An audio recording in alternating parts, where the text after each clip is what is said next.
Photo of two friends seemed innocent, until historians noticed a dark secret. The National Museum of African American History and Culture in Washington, D.C. received donations almost daily. Boxes of family photographs, documents, artifacts that people hoped would contribute to the preservation of Black history. James Rivera had worked as a curator there for 5 years, and he had seen thousands of images pass through his hands. Daguerreotypes of freedmen, portraits of civil rights activists, snapshots of everyday life across generations. But on a humid September morning in 2024, he opened a box that made him stop and stare. The donation had come from an estate sale in Richmond, Virginia. The accompanying letter explained that the items had belonged to an elderly woman named Dorothy Hayes, who had passed away at 97 with no living relatives. Her home had been filled with historical documents and photographs, carefully preserved but never explained. The estate executor thought the museum might find something of value. James lifted out a leather portfolio and opened it carefully. Inside, protected by layers of tissue paper, was a studio photograph mounted on thick cardboard. The photographer's mark read, Anderson & Sons Photography, Richmond, Virginia, 1889. Two young men stood side by side in the photograph, both wearing identical dark suits with high-collared white shirts and patterned ties. They were positioned in front of a painted backdrop, showing a library with books lining the walls. A small table beside them held a vase of flowers and what appeared to be a Bible. The young man on the left was white, perhaps 22 or 23 years old, with light hair neatly parted and a handlebar mustache just beginning to fill in. His expression was serious but warm, his eyes looking directly at the camera with confidence.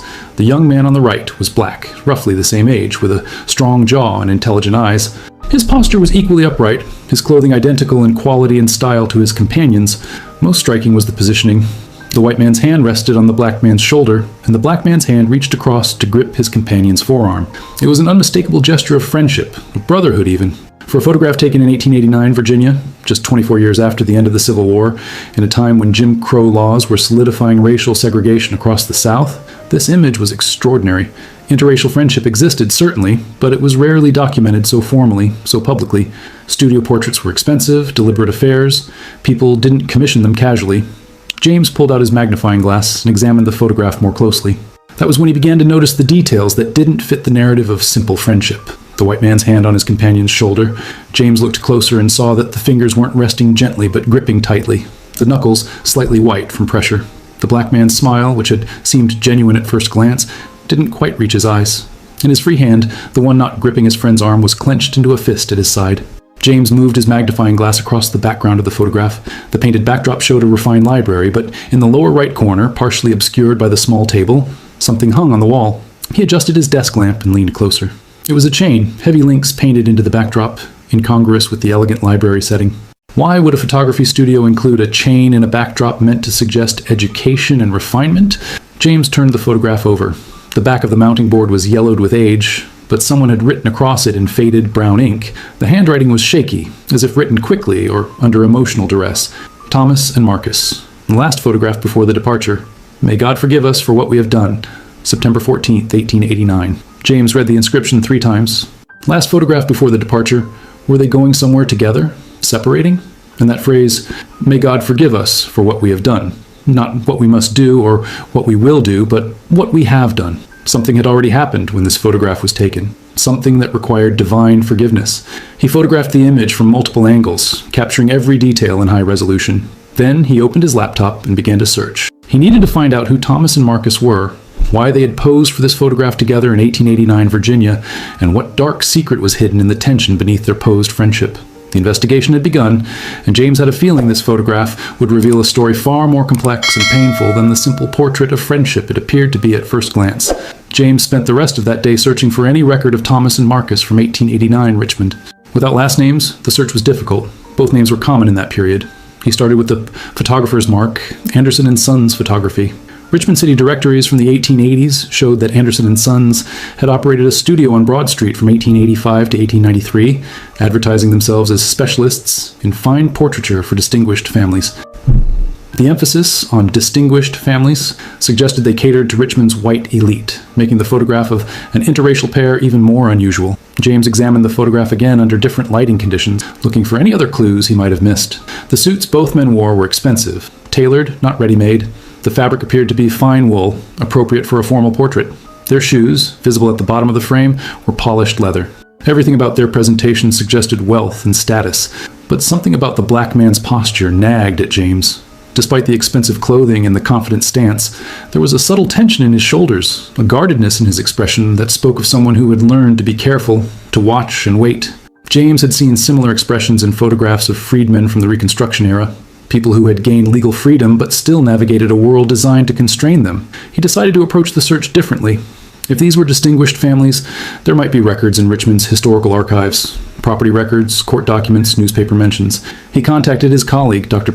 Patricia Okoye, who taught African American history at Howard University and had extensive connections with archives throughout Virginia. Patricia called him back within 2 hours. "I'm intrigued," she said.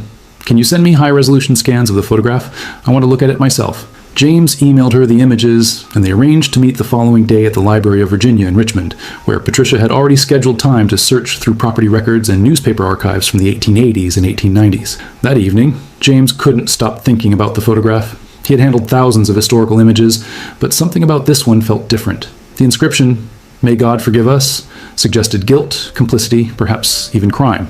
And that chain in the background, partially hidden, but unmistakably there. Had the photographer included it deliberately? Or had it been part of the studio's standard backdrop? A detail that took on sinister meaning only in the context of who was being photographed. He pulled up census records from 1890, searching for any Thomas and Marcus listed in the same household in Richmond or the surrounding counties. The 1890 census had been largely destroyed by fire, but fragments remained. After 2 hours of searching, he found an entry that made his pulse quicken. In Henrico County, just outside Richmond, the 1880 census listed a Thomas Whitmore, age 13, living with his parents, William and Elizabeth Whitmore. William's occupation was listed as planter, the term used for large-scale farmers, often former plantation owners. The household included several people listed as servants, and among them was a boy named Marcus, age 13, with no last name given. His race was marked as colored. James sat back, his mind racing. In 1880, 15 years after the end of slavery, census records still often listed black workers without full names or with only first names, a holdover from slavery when enslaved people had no legal surnames. If this was the same Marcus from the photograph, he would have been around 22 or 23 in 1889, matching the apparent age of the man in the portrait. And Thomas Whitmore would have been the same age, having grown up in the same household as Marcus. James searched for more information about the Whitmore family. William Whitmore appeared in multiple records. Property deeds, tax records, mentions, in Richmond newspapers related to agricultural associations. The family had owned a substantial plantation called Oakwood, about 15 miles outside Richmond before the war. After the war, they had retained the property, though the records showed it had been reduced in size. What had happened to Marcus? Had he remained with the Whitmore family after emancipation? And if so, under what circumstances? The 13th Amendment had abolished slavery in 1865, but James knew that many formerly enslaved people had remained with their former owners, bound by economic necessity, exploitative labor contracts, or outright intimidation. He needed to see the property records, labor contracts, and any legal documents related to the Whitmore family. He needed to understand the relationship between Thomas and Marcus, whether they had genuinely been friends, as the photograph suggested, or whether something darker lay beneath the surface of their posed companionship. James looked at the photograph one more time before closing his laptop. Two young men, dressed identically, hands on each other in gestures of connection. But the tension in Marcus's fist, the too tight grip of Thomas's hand, the chain in the background, all of it whispered of a story that was far from simple friendship. Tomorrow, in Richmond, he would begin to uncover the truth. The Library of Virginia occupied a modern building near Capitol Square in Richmond, its collections preserving centuries of the state's history, including the uncomfortable truths of slavery, Jim Crow, and racial violence. James met Patricia in the research room early Wednesday morning, and they requested records for Henrico County from 1860 through 1900, focusing on property deeds, court documents, and labor contracts. The archivist brought them boxes of documents, and they divided the work. Patricia took the property records, while James focused on court files and legal contracts. Within an hour, Patricia found the Whitmore family's property history. The plantation was called Oakwood, she said, spreading out a surveyor's map from 1858, 1,200 acres. William Whitmore inherited it from his father in 1867, right after the war. The 1860 slave schedule shows the family owned 43 enslaved people. James felt the familiar weight that came with reading such documents, each number representing a human life, a stolen identity, generations of trauma. Do we have names? The slave schedules only list ages and gender, not name. But look at this. Patricia pulled out another document. This is the 1870 census, the first one after emancipation. William Whitmore is still at Oakwood, but now he has employees instead of enslaved people. And here, she pointed to a line, Marcus Freeman, age 16, laborer, Freeman. Marcus had taken a surname after emancipation, claiming his freedom through his name. But he had remained at Oakwood, working for the family that had once owned him. James searched through the court records and found what he was looking for: labor contracts filed with Henrico County between 1866 and 1885. He pulled out the file for 1866 and began reading. The contracts were supposedly voluntary agreements between freedmen and their former owners, establishing terms of employment after slavery ended. But as James read through them, he saw how easily such contracts could become tools of continued bondage. The terms were exploitative. Workers agreed to year-long contracts with minimal wages, often paid in scrip that could only be used at the plantation store. If they left before the contract ended, they could be arrested for breach of contract and forced to return. Any debts to the employer for housing, food, clothing were deducted from wages, ensuring workers remained perpetually indebted. He found Marcus's contract, dated January 1866. Marcus Freeman, approximately 14 years old, agreed to work for William Whitmore for 1 year in exchange for room, board, and $5 per month. The contract stated that Marcus owed William Whitmore $20 for care and sustenance provided during the transition from slavery to freedom. At $5 per month, it would take Marcus 4 months just to pay off that manufactured debt. James flipped through the years. 1867, another contract, similar terms. 1868, same. 1869, 1870, 1871, year after year, Marcus Freeman signed contracts binding him to the Whitmore plantation.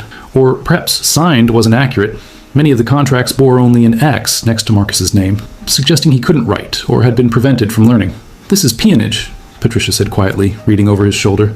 "Legal slavery under a different name." James nodded grimly.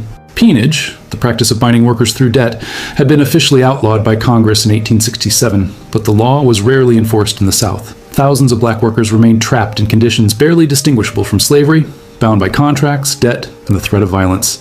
But the contracts stopped in 1885. After that year, James found no record of Marcus Freeman signing any labor agreement with William Whitmore. Had Marcus finally escaped, or had something else happened? He pulled out newspaper archives from the Richmond Dispatch, searching for any mention of the Whitmore family or Oakwood plantation.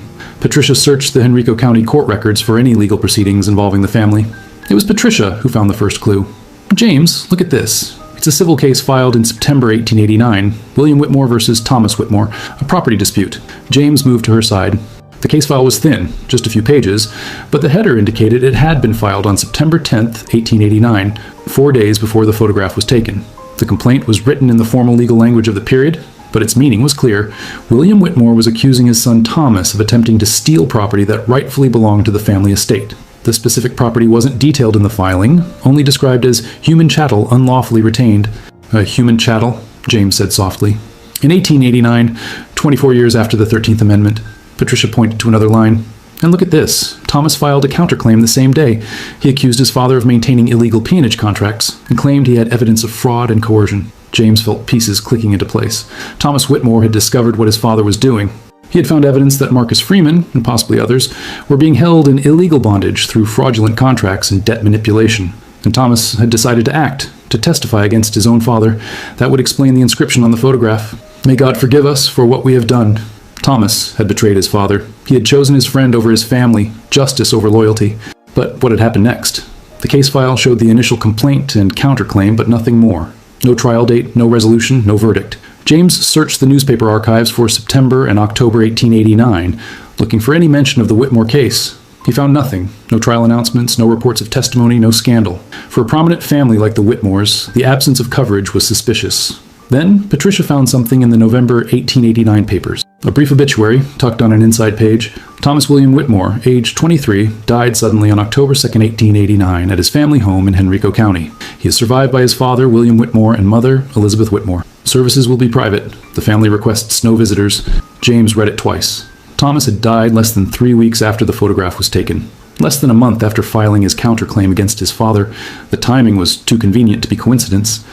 "We need to find out how he died," James said. "And we need to find out what happened to Marcus." James and Patricia requested death certificates for Henrico County from October 1889. The clerk brought them a ledger book, its pages brittle and yellowed. James found Thomas Whitmore's entry dated October 2, 1889. The cause of death was listed as accidental shooting. The attending physician was Dr. Samuel Harrison. The informant who reported the death was William Whitmore, father of the deceased. "Accidental shooting," Patricia said skeptically. 3 weeks after he accused his father of illegal peonage. James photographed the page. "We need to find the coroner's report, if there was one, and any newspaper coverage of the death." They returned to the newspaper archives, this time searching specifically for Thomas Whitmore's death. In the October 4th, 1889 edition of the Richmond Dispatch, they found a longer article, Tragedy at Oakwood Plantation. Young Thomas Whitmore, son of respected planter William Whitmore, died Tuesday evening in what authorities are calling an unfortunate hunting accident. According to Sheriff Martin Crawford, young Whitmore was cleaning a rifle when it discharged, striking him in the chest. He died within minutes. Dr. Samuel Harrison, the family physician, confirmed the death as accidental. The family is said to be devastated by the loss of their only son. The article continued with praise for the Whitmore family's standing in the community, William's service on various boards, and expressions of sympathy from neighbors. There was no mention of the pending legal case between father and son. "This is a cover-up," Patricia said flatly. "A prominent family loses their son in a hunting accident just as he's about to expose his father in court. The sheriff calls it accidental before any investigation. The family physician signs off on it, and somehow the newspapers never mention the legal dispute." James agreed, but proving it more than a century later would be difficult. They needed to find people who had witnessed what happened. Servants, workers, neighbors who might have written letters or kept diaries. And they needed to find Marcus Freeman. He had been at the center of Thomas's accusations. He must have known the truth about what happened at Oakwood. If Marcus had survived, if he had left any record, it might hold the answers they needed. James searched for Marcus Freeman in records after 1889. The 1890 census was destroyed, but the 1900 census might show where Marcus had ended up. He pulled up the digital archives and began searching Virginia, then expanding to neighboring states. He found nothing. No Marcus Freeman of the right age anywhere in Virginia, Maryland, North Carolina, or West Virginia in the 1900 census. It was as if Marcus had vanished after that photograph was taken. Could he have died too? Patricia asked. Maybe William Whitmore killed both of them. Or maybe Marcus escaped, James said. If Thomas was trying to free him, maybe he succeeded before he died. Maybe Marcus ran and changed his name to avoid being tracked. Patricia pulled out her phone. "I'm going to contact the African American Genealogy Network. They specialize in tracing families through the post-emancipation period when records get spotty. If Marcus survived and had descendants, they might be able to find them." While Patricia made calls, James continued searching through Henrico County records. He found property transfers for Oakwood Plantation. William Whitmore had sold portions of the land in 1891 and 1893, suggesting possible financial difficulties. He found tax records, business licenses, and mundane legal filings, but nothing about the case between father and son, nothing about what had really happened in September and October of 1889. Then he found something unexpected, a probate record from 1912. William Whitmore had died at age 78, and his estate was being settled. The probate included an inventory of property, debts, and assets. Among the debts listed was a curious entry. Outstanding legal settlement, Freeman matter, $500. James stared at the entry. 23 years after Thomas's death, William Whitmore's estate still acknowledged an unresolved legal matter involving someone named Freeman. $500 in 1912 was a substantial sum, roughly equivalent to $15,000 in 2024. What was this settlement for? He searched for any related documents, but found nothing. The Freeman matter remained unexplained, a cryptic reference in an old man's probate file. Patricia returned with news. "I spoke with Dr. Raymond Cole at the Freedmen's Bureau Project. He's going to search their database for any Marcus Freeman who might have relocated after 1889. They have records from black churches, mutual aid societies, and freedmen's schools that sometimes fill in gaps when census data is missing." James showed her the probate entry. "Look at this. William Whitmore owed money related to a Freeman matter when he died in 1912. "A settlement," Patricia said thoughtfully. "Maybe Thomas did free Marcus before he died. Maybe William had to pay Marcus as part of settling the legal case, pay him back wages, compensate him for years of illegal peonage. But why would that still be outstanding in 1912? Maybe Marcus was never found to receive the payment. Or maybe William fought it in court for years and it wasn't resolved until after his death." James felt they were circling something important, a truth buried under layers of legal maneuvering and family secrets. The photograph showed Thomas and Marcus together, two young men whose lives had been intertwined since childhood. Thomas had tried to free his friend from his own father's exploitation, but something had gone terribly wrong. They needed to find Marcus Freeman's story, where he had gone after 1889, whether he had ever received justice, whether he had survived to tell his version of what happened at Oakwood Plantation. 3 days later, Dr. Raymond Cole called James with the first break in Marcus Freeman's trail. "I found him," Raymond said, excitement evident in his voice. "Or at least, I found someone who matches the profile." In 1891, a man named Marcus Freeman joined the First Baptist Church of Philadelphia. The membership roll lists him as 24 years old, originally from Virginia, employed as a carpenter. "Philadelphia," James repeated, already pulling up his laptop. "That's a long way from Richmond." "That's what makes me think it's him," Raymond said. A lot of freedmen headed north to escape the South, especially if they were running from dangerous situations. Philadelphia had a strong black community, good employment opportunities, and most importantly, it was far enough from Virginia that a former enslaved person could start fresh. Raymond sent James digital copies of the church records. The entry for Marcus Freeman was brief. admitted to membership on April 12, 1891 by profession of faith. The handwriting was neat, the record routine, but it meant Marcus had survived whatever happened at Oakwood. He had escaped, traveled hundreds of miles north, and begun rebuilding his life. James searched Philadelphia city directories from the 1890s. In the 1892 directory, he found Marcus Freeman listed as a carpenter, residing at 712 South Street in the heart of Philadelphia's black neighborhood. By 1895, the same Marcus Freeman was listed as owning a small carpentry business on Lombard Street. He made it, James said to Patricia when he called her with the news. Marcus got out and built a life for himself. That's remarkable, Patricia said, but I want to know how he escaped and what he knew about Thomas Whitmore's death. James continued his search through Philadelphia records. In 1896, Marcus Freeman married a woman named Sarah Johnson at First Baptist Church. The marriage record listed Marcus as 30 years old, born in Virginia, both parents deceased. It was common for formerly enslaved people to list their parents as deceased, even if they didn't know their fate. Slavery had broken so many families apart that reunification was often impossible. The 1900 census showed Marcus and Sarah Freeman living on South Street with 2 young children. Marcus's occupation was listed as carpenter and contractor. He had clearly prospered, moving from wage labor to business ownership in less than a decade. But the real discovery came when James searched Philadelphia newspaper archives. In the October 15, 1899 edition of the Philadelphia Tribune, a black newspaper, he found an article that made his hands shake. Local businessman shares story of escape from peonage. The article began, Mr. Marcus Freeman, respected carpenter and member of our community, spoke Thursday evening at the Mother Bethel AME Church about his experiences under illegal peonage in Virginia following the war. Mr. Freeman's testimony offered a sobering reminder that the fight for true freedom continues decades after emancipation.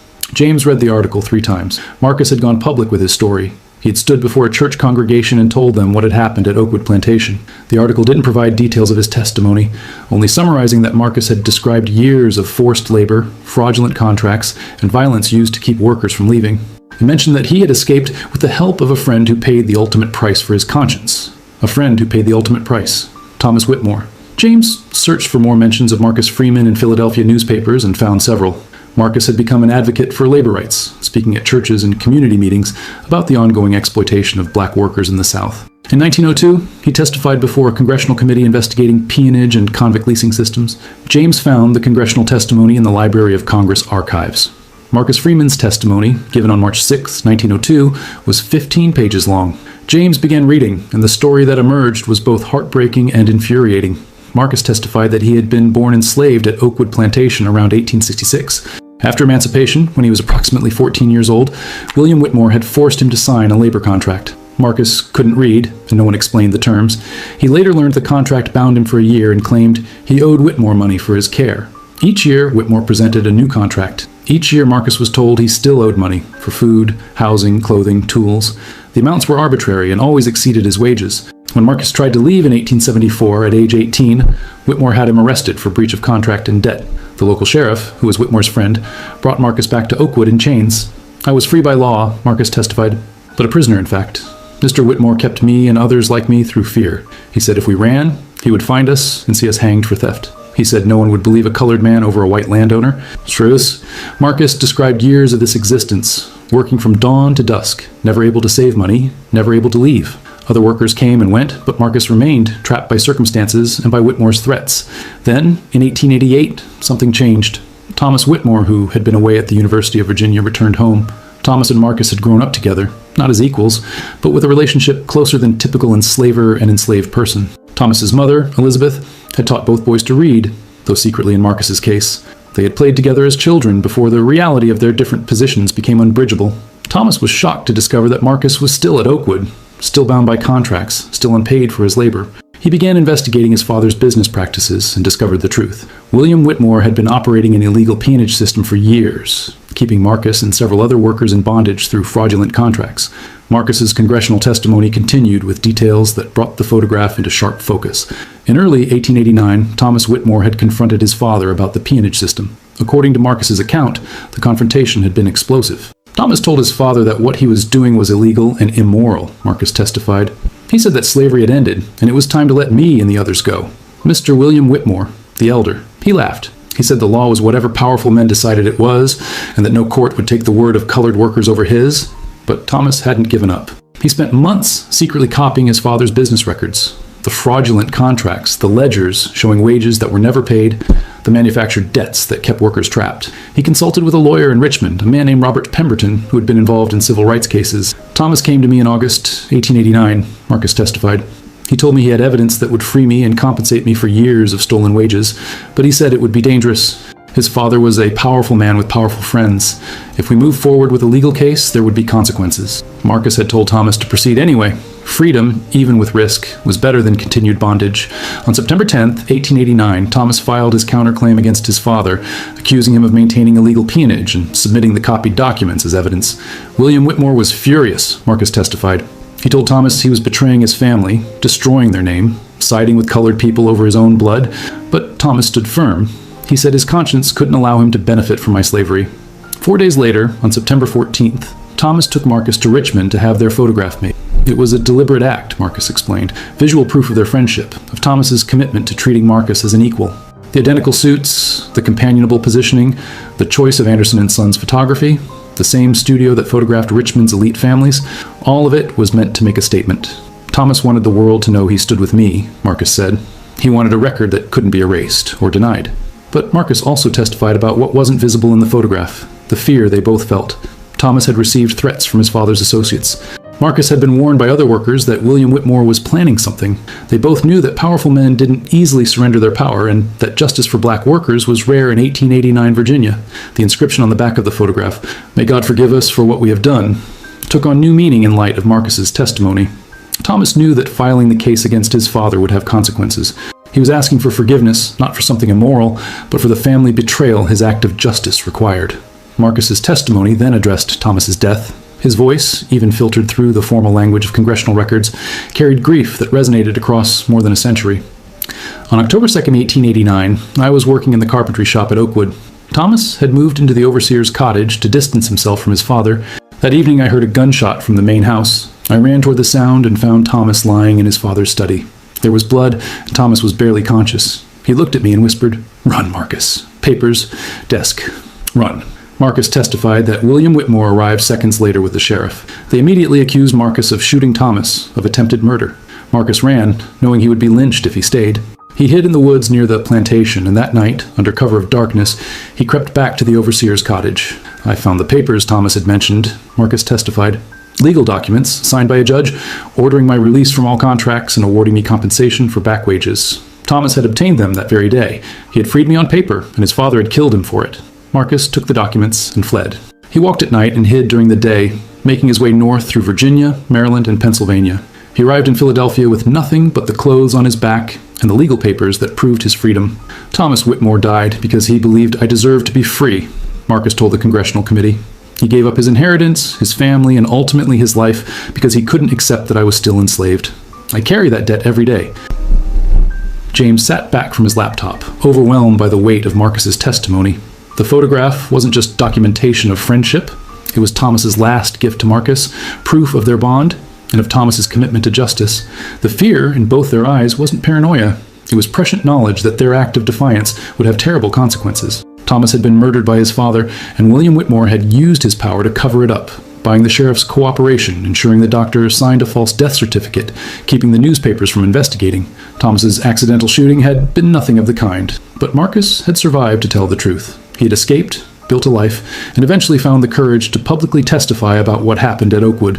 His testimony before Congress had been part of a larger investigation into peonage that led to some reforms. Though enforcement remained weak for decades, James needed to find out what happened to Marcus after his testimony. And he needed to learn whether Marcus had any descendants who might still have the documents Thomas had given him, including, perhaps, the original photograph. James contacted the National Archives to request any additional documents related to Marcus Freeman's 1902 congressional testimony. While waiting for their response, he continued tracing Marcus's life through Philadelphia records. The 1910 census showed Marcus and Sarah Freeman still living on South Street, now with 4 children ranging in age from 3 to 13. Marcus's carpentry business had expanded. He employed 3 workers and owned the building where his shop operated. His success was remarkable, given that he had arrived in Philadelphia penniless just 19 years earlier. James found articles about Marcus in the Philadelphia Tribune throughout the 1900s and 1910s. He had become a prominent figure in the city's black community, serving on the board of the First Baptist Church, advocating for workers' rights, supporting education initiatives. In 1915, he gave a speech at the dedication of a new school, talking about the importance of education as a tool for freedom. But it was a 1920 article that provided James's next breakthrough. The Tribune published a feature story about successful black business owners in Philadelphia, including a long profile of Marcus Freeman. The article mentioned that Marcus kept in his office documents from his past that remind him daily of the cost of freedom. James needed to find those documents. If they still existed, they might include Thomas Whitmore's legal papers, letters, perhaps even the original copy of the photograph. He searched for Marcus's death record and found it in the 1935 Philadelphia vital records. Marcus Freeman had died on July 12, 1935, at age 70. His obituary in the Tribune was extensive, detailing his business accomplishments and community service. It mentioned that he was survived by his wife, Sarah, 4 children and 9 grandchildren. James began the painstaking work of tracing Marcus's descendants. The oldest child, a son named Thomas Freeman, named undoubtedly after Thomas Whitmore, had become a teacher in Philadelphia's public schools. James found records of Thomas Freeman teaching at multiple schools between 1925 and 1960. The younger son, William Freeman, had moved to New York and worked as a postal clerk. The 2 daughters, Elizabeth and Dorothy, had both married and remained in Philadelphia. Dorothy Freeman Hayes. The name clicked in James's mind. That was the name on the donation letter. The estate sale in Richmond had come from Dorothy Hayes, Marcus Freeman's daughter. James pulled out the original donation letter and read it again with new understanding. Dorothy Hayes had died at 97, which meant she had been born around 1927, making her Marcus's granddaughter, not his daughter. The letter said her home had been full of historical documents and photographs that had never been explained. Marcus's granddaughter had inherited his papers and kept them for decades without knowing their significance. And when she died, they had ended up in an estate sale. Ms. Park, this is James Rivera from the National Museum of African American History and Culture. You sent us a donation from Dorothy Hayes' estate. I need to know if there were other items in her home. Papers, documents, photographs that weren't included in the donation. Jennifer Park sounded surprised. There were several boxes of papers, yes. We donated what we thought was historically significant, but there were boxes of family documents that seemed more personal. Letters, business records, legal papers. Those were set aside for possible family members, but we haven't located any living relatives yet. Those papers might be crucial, James said, his heart racing. They could include documents related to a major historical case about peonage and illegal labor practices. Would it be possible for me to examine them? Jennifer agreed to meet him at her office in Richmond the following day. James immediately booked a flight and called Patricia to share the news. Dorothy Hayes was Marcus Freeman's granddaughter, he explained. She had his papers, and they might include the documents Thomas Whitmore died to give him. This is incredible, Patricia said. 135 years later, and we're finally going to see the evidence that Thomas Whitmore gathered against his father. That night, James couldn't sleep. He kept thinking about Marcus Freeman walking hundreds of miles to freedom, carrying legal papers that had cost his friend's life. Marcus had kept those documents for decades, passing them to his children and grandchildren, preserving evidence of both injustice and heroism. And now, through an unlikely chain of circumstances, those documents were about to reveal their secrets. Jennifer Park's office in Richmond was in a renovated Victorian building not far from where Anderson and Sons Photography had once operated. She led James to a storage room where 5 cardboard boxes sat on a table, each labeled with Dorothy Hayes' name. These are the personal papers, Jennifer explained. Family letters, some business documents from a carpentry business, I assume that was her grandfather's, and various legal papers. I didn't examine them closely because they seemed like private family materials. James pulled on archival gloves and opened the first box. Inside were letters, sorted into bundles and tied with ribbon. He carefully untied one bundle and began reading. They were letters from Marcus Freeman to his children written between 1920 and 1935. The handwriting was educated and clear, evidence of the literacy Elizabeth Whitmore had secretly taught him as a child. Many of the letters contained advice about business, family, and life, but one letter, written to his son Thomas Freeman in 1929, addressed the past directly. My son, you bear the name of the bravest man I ever knew. Thomas Whitmore was more than a friend to me. He was my brother in all but blood, and he gave his life so that I could be free. I have told you the story many times, but I want you to have it in writing so that you can tell your children and they can tell theirs. The truth must not die with me. The letter went on to recount the story Marcus had told in his congressional testimony, but with more personal detail, memories of growing up with Thomas, of Elizabeth Whitmore teaching them to read in secret, of Thomas's horror when he discovered his father was still holding Marcus in illegal bondage. James photographed each page carefully, then moved to the second box. This one contained business records from Marcus's carpentry business, ledgers showing income and expenses, contracts for building projects, employee records. Marcus had been meticulous in his record-keeping, perhaps a reflection of how fraudulent records had once been used to enslave him.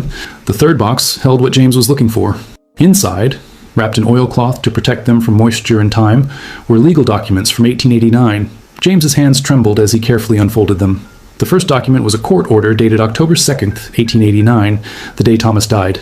It was signed by Judge Robert Chambers of the Richmond Circuit Court and ordered the immediate release of Marcus Freeman from all labor contracts with William Whitmore. The document declared the contracts fraudulent and awarded Marcus $500 in back wages, the same amount mentioned in William Whitmore's probate file.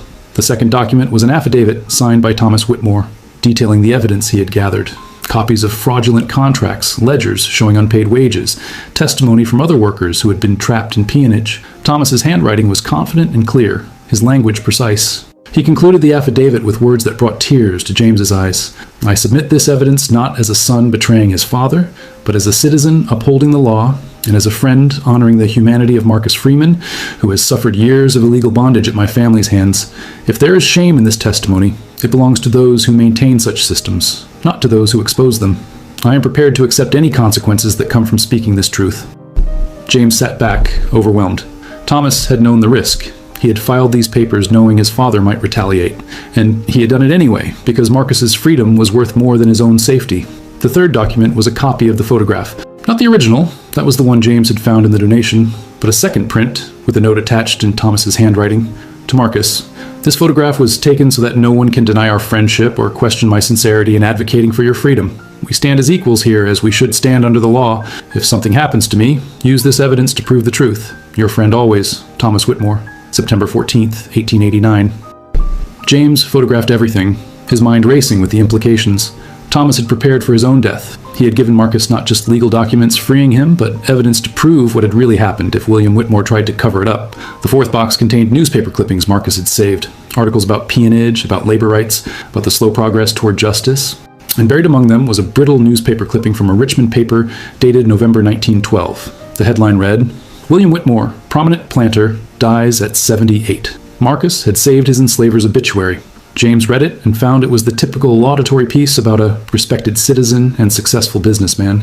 There was no mention of Thomas's death, no mention of peonage, no hint of the truth. William Whitmore had died with his reputation intact, his crime unpunished. But Marcus had known, and Marcus had made sure the evidence survived. The fifth box contained personal items, Marcus's Bible, a pocket watch, and a small leather journal. James opened the journal carefully. It was a diary Marcus had kept from 1890 to 1900, documenting his new life in Philadelphia. The first entry, dated January 15th, 1890, began, "I am free. Thomas died to make it so, and I will not waste the gift he gave me. Today I begin my life as a truly free man." James read through entries describing Marcus's arrival in Philadelphia, his struggle to find work, his determination to build something meaningful with his freedom. There were entries about meeting Sarah, about starting his carpentry business, about the birth of his children, and scattered throughout were entries about Thomas. June 12th, 1891, today would have been Thomas's 25th birthday. I think of him often and wonder what he would have become if he had lived. A lawyer, perhaps, fighting for justice. Or a teacher, like his mother. He had a good heart, rare in a world that often rewards cruelty. September 14th, 1895. 6 years ago today, Thomas and I had our photograph made. I look at it sometimes and remember his courage. He knew what his father might do, and he moved forward anyway. I try to live my life in a way that honors his sacrifice. October 6, 1800. 11 years since Thomas died. My son Thomas is learning to read. I teach him every night. The way Thomas's mother taught us, I tell him about the man whose name he carries and why courage matters more than comfort. James closed the journal, deeply moved. Marcus had never forgotten. He had carried Thomas's memory for nearly half a century, passing the story to his children, preserving the evidence, ensuring that both the injustice and the heroism would be remembered. James spent 2 days in Richmond, carefully documenting every item from Dorothy Hayes's estate. With Jennifer Park's permission and assistance, he arranged for the documents to be professionally preserved and eventually donated to the National Museum, where they would be available to researchers and the public. But James had one more task. He needed to find living descendants of Marcus Freeman and tell them the story. He also wanted to find descendants of Thomas Whitmore, if any existed, so they could know the truth about their ancestors' courage and sacrifice. Patricia helped him trace the Freeman family line. Marcus's son Thomas had 3 children, one of whom, Marcus Freeman II, had become a civil rights lawyer in the 1960s. Marcus II had 2 daughters, both still living. Patricia found contact information for the older daughter, Dr. Alicia Freeman, a retired professor of African American history living in Oakland, California. James called her, his heart pounding. "Dr. Freeman, my name is James Rivera. I'm a curator at the National Museum of African American History and Culture. I've been researching your great-great-grandfather Marcus Freeman, and I've discovered some remarkable documents about his life and his friendship with a man named Thomas Whitmore." There was a long pause. Then Alicia Freeman said, her voice thick with emotion, "Thomas Whitmore, I know that name. My grandfather, Marcus Freeman II, told me stories about him when I was a child. He said Thomas Whitmore was the reason our family was free, the reason we existed at all. But we never had proof, never had documents. Just stories passed down through generations. I have the proof, James said. I have the legal documents Thomas Whitmore filed to free your great-great-grandfather. I have an affidavit he wrote, a photograph they took together, and your great-great-grandfather's diary describing their friendship and Thomas's sacrifice. Would you like to see them? Alicia Freeman flew to Washington 3 days later. James met her at the museum with Patricia, and they spent an afternoon going through the documents. Alicia examined each item with the care of a historian and the emotion of a descendant learning her family's full story for the first time. When she saw the photograph, her great-great-grandfather's young face, the fear in his eyes, but also the strength, standing beside the white man who would die to free him, she wept openly. We always knew Marcus Freeman was brave, she said. We knew he escaped and built a life, but I never fully understood how he got free or what it cost. Thomas Whitmore, he was just a name in family stories, almost mythical. But this, she gestured at the documents, this makes him real. It makes his sacrifice real. James showed her the letter Thomas had written on the back of the photograph. If something happens to me, use this evidence to prove the truth. He showed her Marcus's diary entries, the decades of remembering and honoring Thomas's memory. They loved each other, Alicia said, not in a romantic way, but as brothers. The system tried to make them enslaver and enslaved, but they refused to accept those roles. They insisted on being friends, equals, even when it cost Thomas everything. James then addressed what might be a sensitive question. Dr. Freeman, I'd like to create an exhibition about this story, about Marcus and Thomas, about peonage, about the courage it took to stand against injustice. Would you and your family be comfortable with that? Comfortable? Alicia laughed, wiping her eyes. It would be an honor. This story needs to be told. People need to understand that slavery didn't end in 1865. It just took different forms. And people need to know about individuals like Thomas Whitmore, white people who actually put their lives on the line for justice, not just their comfort or their reputation. Over the next weeks, James worked with Alicia and other Freeman family members to plan the exhibition. They decided to title it The Photograph That Testified, a story of friendship, courage, and the fight against peonage. But James still wanted to find Thomas Whitmore's descendants. William Whitmore's line was easy to trace. He had a daughter from a second marriage who had children and grandchildren, but James wondered if those descendants knew the truth about their ancestor, or if they had grown up believing the sanitized version of William Whitmore as a respected planter. Patricia found a descendant named Robert Whitmore, a retired attorney living in Alexandria, Virginia. He was William Whitmore's great-great-grandson. James contacted him cautiously, unsure how he would react to learning that his ancestor had murdered his own son and maintained illegal peonage. Robert Whitmore agreed to meet. When James told him the story, showing him the documents, the photograph, Marcus's testimony, Robert sat in silence for a long time. Finally, he spoke. My family always said Thomas died in a hunting accident. We were told he was the favorite son, that his death devastated my great-great-grandfather. There were hints of some kind of conflict between them, but nothing specific. This, he looked at the affidavit, at Thomas's clear handwriting. This explains so much. How do you feel about it? James asked carefully. Robert met his eyes. Ashamed that William Whitmore was my ancestor. Proud that Thomas Whitmore was. I never knew him, but I'm grateful he did the right thing, even though it cost him everything. And I'm grateful to Marcus Freeman for preserving Thomas's memory, for making sure the truth survived. He paused, then continued. My family benefited from wealth built on enslaved labor and illegal peonage. That's a hard truth to face, but pretending it didn't happen or making excuses for it would be worse. I'd like to be part of telling this story if you'll let me. Thomas Whitmore should be remembered as the man he was, someone who chose justice over family loyalty, who saw Marcus Freeman's humanity when others refused to. 6 months later, the National Museum of African American History and Culture opened The Photograph That Testified. The exhibition occupied a prominent gallery, and lines formed before the doors opened on the first day. The centerpiece was the photograph itself, displayed at eye level with professional lighting that revealed every detail. The fear in both men's eyes, the tight grip of Thomas's hand, Marcus's clenched fist, the chain barely visible in the background. Beside it was Thomas's note. We stand as equals here, as we should stand under the law. The exhibition told the complete story through documents, letters, and contextual information. It explained the system of peonage that trapped thousands of black workers after slavery officially ended. It showed copies of the fraudulent contracts Marcus had been forced to sign, the court order that freed him, Thomas's affidavit against his father. One section of the exhibition focused on Thomas Whitmore's decision and its consequences. Visitors could read his affidavit, see the newspaper reports of his accidental death, and understand the courage it took to testify against his own father in 1889 Virginia. The exhibition didn't present Thomas as a perfect savior figure, but as a complicated person who had grown up benefiting from slavery and peonage, recognized the injustice and chose to act despite the cost.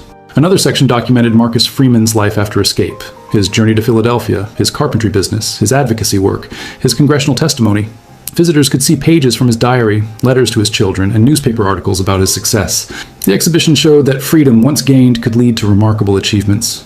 A video played continuously in which Alicia Freeman and other descendants told family stories about Marcus, explained how his legacy had influenced their lives, and reflected on what it meant to know the full truth about their ancestors' path to freedom.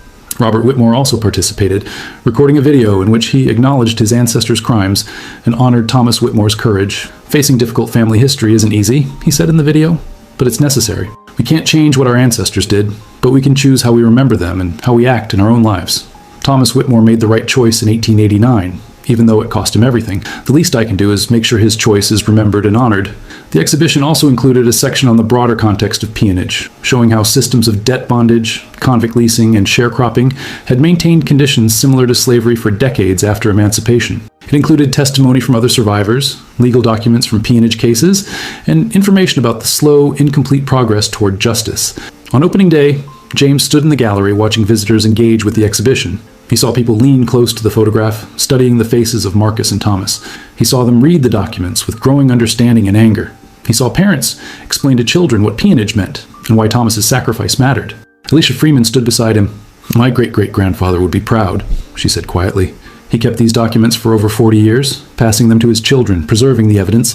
He wanted people to know the truth. And now, 135 years after that photograph was taken, people are finally listening. A young black woman approached them, tears streaming down her face. "Thank you for this," she said. "I never knew about peonage. I thought slavery just ended in 1865 and that was it. This, seeing the actual contracts, the ways they trapped people, it helps me understand why freedom took so much longer than emancipation." An elderly white man stopped to talk to Robert Whitmore, who was volunteering as a docent for the day. "My family was from Virginia too," the man said. "My grandfather probably knew families like yours. This exhibition made me wonder what my ancestors might have done, what they might have been complicit in. It's uncomfortable, but important." Throughout the day, visitors engaged with the exhibition deeply, taking time to read every document, watching the videos multiple times, sitting with the weight of what they were learning. The photograph that had seemed to show simple friendship revealed itself to be a complex testimony to courage, injustice, and the bonds that could transcend the dehumanizing systems of racism. As the museum prepared to close that evening, James walked through the gallery one more time. He stopped in front of the photograph, looking at the two young men frozen in time, Marcus Freeman, who would survive to build a remarkable life and preserve the truth for future generations, and Thomas Whitmore, who would die for justice just 18 days after this image was captured. The inscription Thomas had written echoed in James's mind, "If something happens to me, use this evidence to prove the truth." Thomas had known he might die. He had prepared for it, ensuring that Marcus would have legal proof of his freedom and evidence of what really happened. And Marcus had honored that trust, carrying the documents hundreds of miles, preserving them through decades, passing them to his children with the instruction to remember. The photograph had been taken as evidence, visual testimony that Marcus Freeman and Thomas Whitmore stood as equals, that their friendship was real, that Thomas's commitment to justice was genuine. For 135 years, it had waited in albums and boxes, passed through generations, finally arriving at James's desk through a chain of circumstances that seemed almost miraculous. Now the photograph had fulfilled its purpose. The truth it documented had been revealed, believed, and given the honor it deserved. Marcus Freeman and Thomas Whitmore, one black, one white, both victims of a system that tried to make them enemies but who insisted on being friends, had left a legacy that transcended their own era. Their story would inspire future generations to choose courage over comfort, justice over loyalty to unjust systems, and the recognition of common humanity over the artificial divisions of race. The photograph, once an innocent image that hid a dark secret, had become a powerful symbol of resistance, sacrifice, and the possibility of solidarity across racial lines. As visitors filed past the image, seeing it clearly for the first time in more than a century, James thought about all the other photographs waiting to be examined, all the other stories hidden in plain sight, all the other truths that deserved to be uncovered and honored.